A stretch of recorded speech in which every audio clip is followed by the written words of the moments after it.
Bonjour à tous et bienvenue dans ce nouveau numéro de Face au droit de la propriété intellectuelle. Aujourd'hui, nous allons nous intéresser à l'e-réputation et au droit à l'oubli. À l'ère du digital, l'image d'une entreprise se joue plus que jamais sur Internet, mais les codes du net ne sont pas toujours évidents à maîtriser. Que prévoit la législation à propos de l'e-réputation et du droit à l'oubli? C'est ce que nous allons voir avec Mathieu Coulot. Bonjour Mathieu. Bonjour. Vous êtes délégué juridique chez Syntec Numérique. Salut.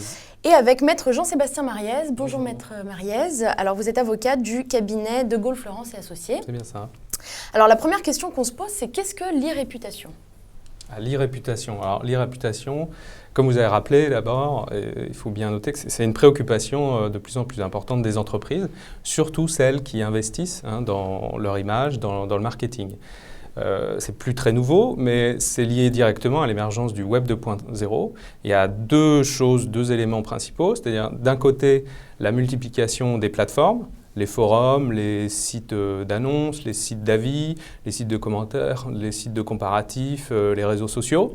Et puis de l'autre, la multiplication des acteurs qui sont susceptibles d'interagir sur ces différents forums, à savoir les consommateurs, les salariés et puis aussi les concurrents des entreprises. Donc l'enjeu pour une entreprise qui est confrontée à ces différents forums, à ces différents acteurs, c'est tant que faire se peut de maîtriser ce qui est dit, ce qu'on écrit, ce qu'on publie sur l'image de ces produits et de ces services. Mais alors, quels sont les agissements qui sont susceptibles d'être sanctionnés sur le web pour atteinte à l'e-réputation d'une entreprise? Alors l'agissement le plus courant, c'est le dénigrement. On connaît tous les sites comme La Fourchette ou TripAdvisor. On y a tous été pour avoir un avis sur un voyage ou sur un restaurant. Et très clairement, il y a des faux avis qui sont effectués par des robots ou par des agences qui ne sont pas très regardantes sur le sujet, qui ne sont pas toujours situées sur le territoire européen d'ailleurs, d'où la difficulté de les localiser. Et puis le deuxième agissement, c'est la violation de droits des marques ou des logos, où là c'est vraiment une violation de propriété intellectuelle pure. Voilà. Il y avait une étude très intéressante qui a été faite par la Harvard Business Review sur le site Yelp. Et elle s'est aperçue qu'une étoile supplémentaire sur un site sur Yelp, c'était une augmentation entre 5 et 9% du chiffre d'affaires. Donc on voit bien là l'enjeu pour une entreprise qui a un site marchand ou pas.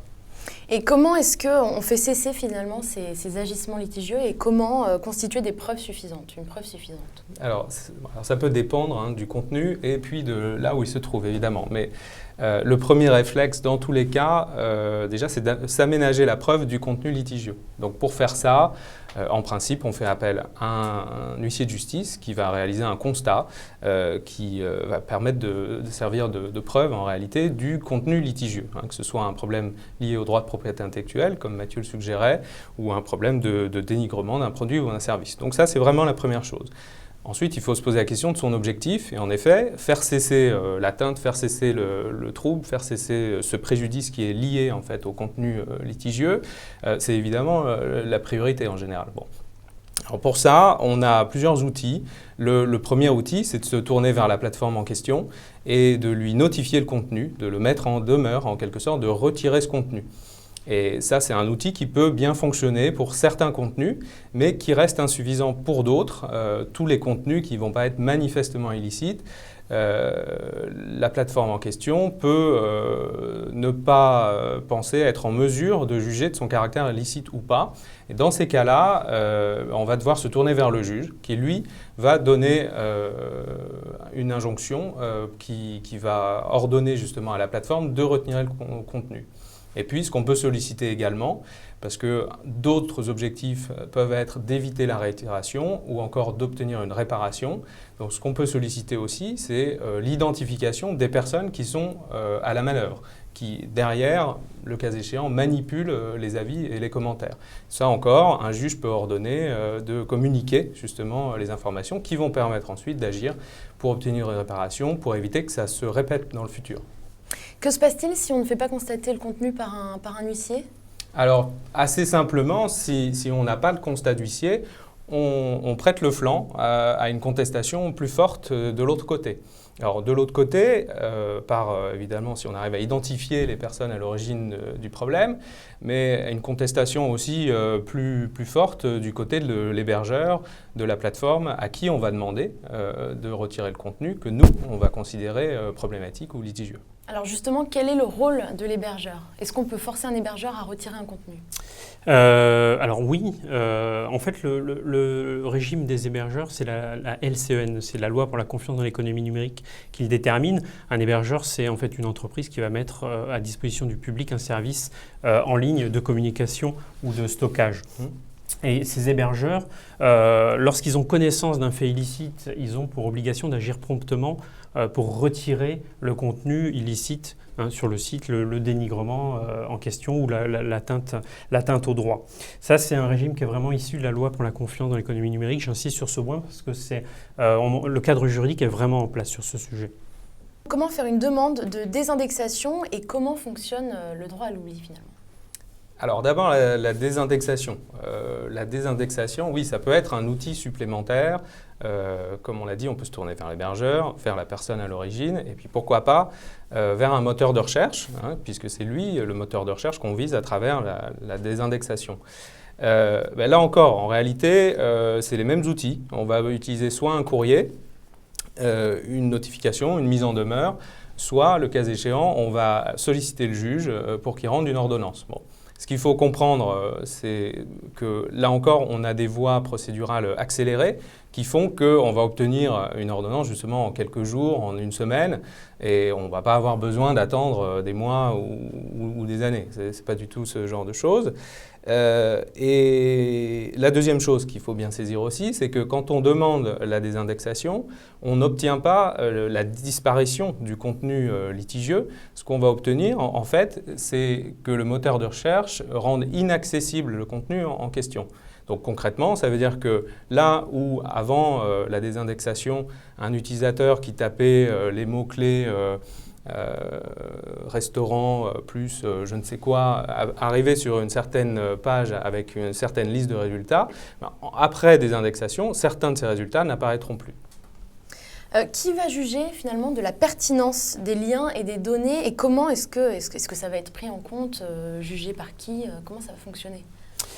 C'est une excellente question parce que ce n'est pas tout à fait mature. Le sujet est encore en cours de réflexion. Alors Google a réagi à une jurisprudence de la Cour de justice de l'Union européenne du 13 mai 2014 qui lui a demandé de faire prévaloir ce droit à l'oubli et de supprimer un renvoi vers des informations qui concernent une personne physique. Donc les hébergeurs vont se mettre entre guillemets à ce droit à l'oubli qui, entre parenthèses, est un contenant, est un nom marketing pour exprimer ce qui existe déjà dans la loi informatique et liberté depuis 1978, qui est le droit à l'opposition, à la rectification ou à l'effacement des données. Donc c'est ça le droit à l'oubli. Et pour l'instant, Google a mis en ligne un formulaire de droit à l'oubli. Je ne sais pas comment, d'ailleurs, je n'ai pas regardé comment il était nommé sur le site, mais un formulaire spécifique dans lequel on peut demander ce droit à l'oubli. Il faut savoir qu'il n'y a pas d'impératif absolu droit à l'oubli. C'est-à-dire que Google va apprécier au cas par cas quelles données doivent être effacées. C'est vraiment traité en interne dans l'entreprise. Donc c'est ce qu'on appelle de l'autorégulation. Et il faut insister sur un périmètre nécessaire entre ce droit à l'oubli puis le droit à l'information d'autre part. C'est-à-dire qu'on peut quand même avoir un intérêt à conserver certaines informations, certaines données sur une personne. Et Maître Malès le disait bien, elles ne sont pas totalement effacées. Elles sont désindexées et on peut avoir besoin, lorsqu'on contracte avec un agent immobilier, une entreprise, d'avoir des informations sur cette entreprise ou cet agent immobilier, ou lorsqu'on recrute un professeur pour ses enfants, de voir ce qu'il a fait avant, quel est son passé. Ça peut être aussi une source utile d'information. Mais alors, si le droit à l'oubli existe depuis 1978, comment se fait-il qu'on en parle vraiment que maintenant ? En fait, il y a vraiment pour le coup, le droit à l'oubli n'est pas mature dans son application. Par contre, son utilisation est arrivée à maturité, c'est-à-dire que l'utilisation du web par les utilisateurs, par les entreprises, est devenue stratégique. Pour les entreprises, parce que, Maître Malès l'a bien dit, elles l'utilisent de manière commerciale, le web. C'est très vrai pour les éditeurs de logiciels, par exemple. Le modèle SaaS, Software as a Service, est maintenant un chiffre très conséquent du chiffre d'affaires des éditeurs. Donc, on va chercher un logiciel en ligne sur le web. C'est vrai pour toutes les applications, les voyages, les locations de voitures par exemple. Donc il y a une utilisation du web et des données qu'on met dans ce web qui sont vraiment à maturation. Ensuite, les personnes ou les entreprises, elles, veulent faire respecter, veulent contrôler finalement leur image qu'elles donnent sur le web. C'est un peu paradoxal d'ailleurs parce qu'on met de plus en plus d'informations, de photographies sur le web et on veut en même temps être de plus en plus en contrôle de ces informations. Donc il y a là un mouvement naturel mais paradoxal. Eh bien, nous voilà bien informés. Merci infiniment à tous les deux d'avoir répondu à mes questions. On se retrouve le mois prochain pour un nouveau numéro de Face au droit fiscal sur les prix de transfert. À bientôt.